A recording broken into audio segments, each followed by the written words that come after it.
In which case you are saying that is better because they were in love based on off-screen things we never saw.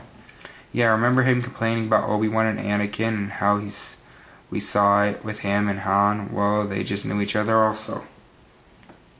Also, he says we are basically told they are in love through the visual. Those just add to it. Most romance films couples are beautiful and the settings are used to add to that, like how Han and Leia were in dark settings. Also, he complains the characters are bland and uninteresting. Now they are serious. Again, they were developed, they just aren't exciting and badass like Han and Leia. Now let's see. Anything more?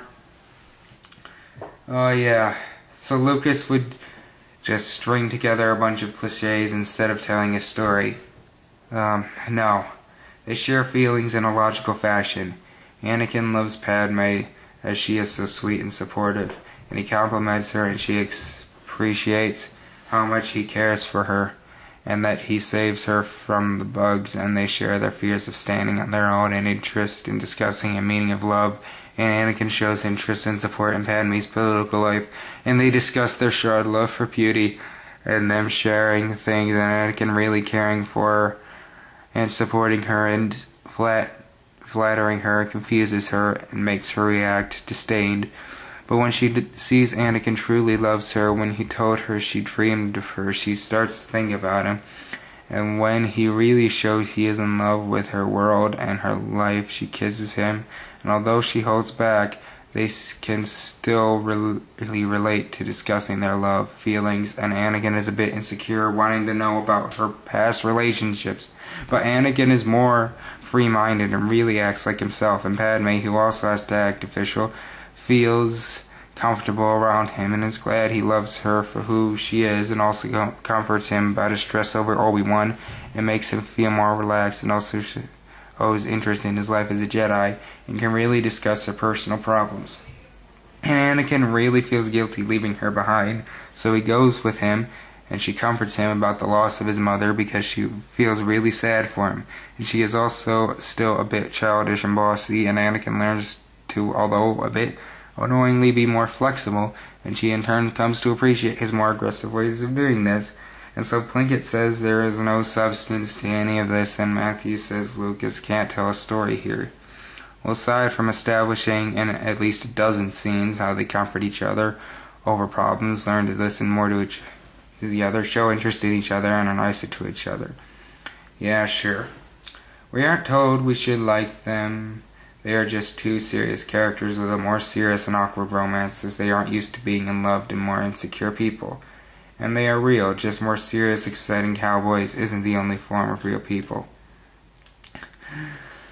So Anakin and Padme had a lot to bond over, and Matthew says all Anakin ever did was bitch her out in front of the Queen. When she bitched him out, are you saying that in a relationship the man must allow the woman to talk over him? Interrupting and getting angry, bickering is normal when in a relationship. Plinkett complains that this would be a minus. Again, bickering is a regular part of the relationship. I mean, look at how Han argued with Leia and vice versa. Really a lot more. Hate on all this peers. No, Anakin complained about Obi-Wan, his master, who mistreated him. He complained about problems in his life that related to those of Padme he had already comforted her on.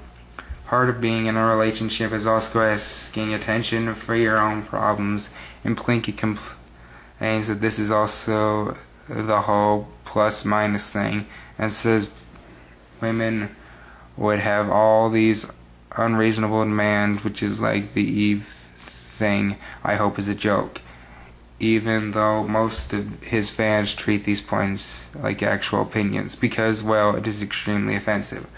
Women are just regular. Padme, and someone like Padme who is nice and caring and understanding would not hate Anakin for not allowing himself to be walked over and also asking some attention for himself. Matthew says he supported a dictatorship, which is discussed. Is it evil to condemn someone simply supporting one ruler? Or there's actually fascism, and he says he killed women and children, well, monster ones. Padme doesn't value animals, and both Matthew and Plinkett complain about the robot hand and the names of all of those with physical and mental handicaps, which includes reviewer 1 with OCD and Tourette. Fuck you. because the mean-spirited way they said it made it not seem like a joke.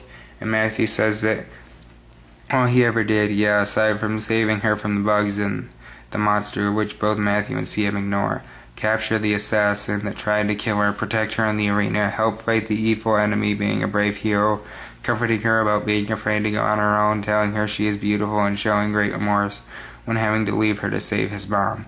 First commenting on her problems when she complains about her superiors, he in fact gives a lot more attention than he takes. He listens to her stories of nature, which Matthew flat out ignores, as does Plinkett. Okay, sure.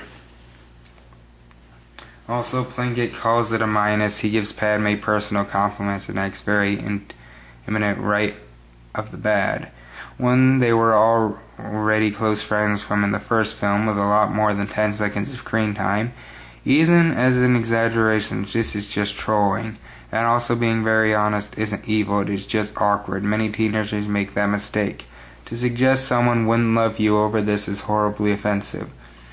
If someone truly loves you and you are nice to them and care for them, they won't hate on you, for sometimes arguing with them, also needing your own attention, or being so straightforward, especially when the feelings they admit to having you share honestly is a virtue. Not all people act casual and manipulates wanting to being comfortable. Love isn't a game, and Plinkett mentions he brings a corpse home.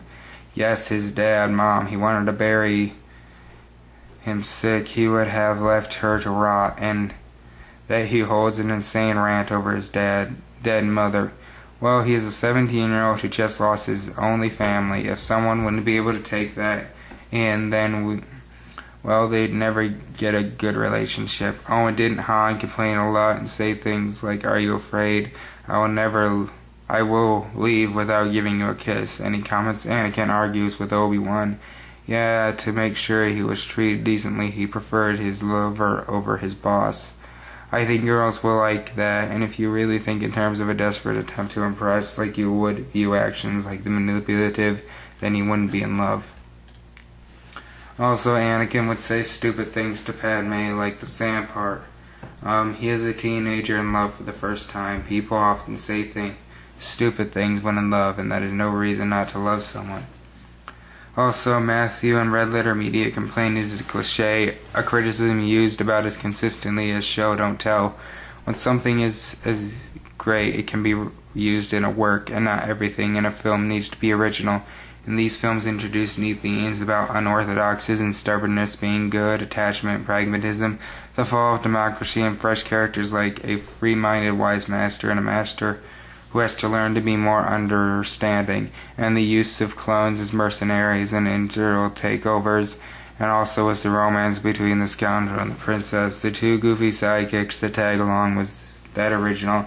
I mean, didn't AVGN himself comment on how the Star Wars films used old elements as well, and also things like bonding over shared uncompetence and a shared sense for poetry, and learning to see someone as really sincere and just wants to be with you, and comforting someone on their political lives, and bonding over shared suppression by mentors, and a love for nature, and also sharing political views that were all fresh, and has lots of original elements. Matthew parodies it with the "I love you, me" two-part, but they talk about a lot more than just love, and you can make anything look simple by oversimplifying it. You should have done this with Spider-Man 2 also.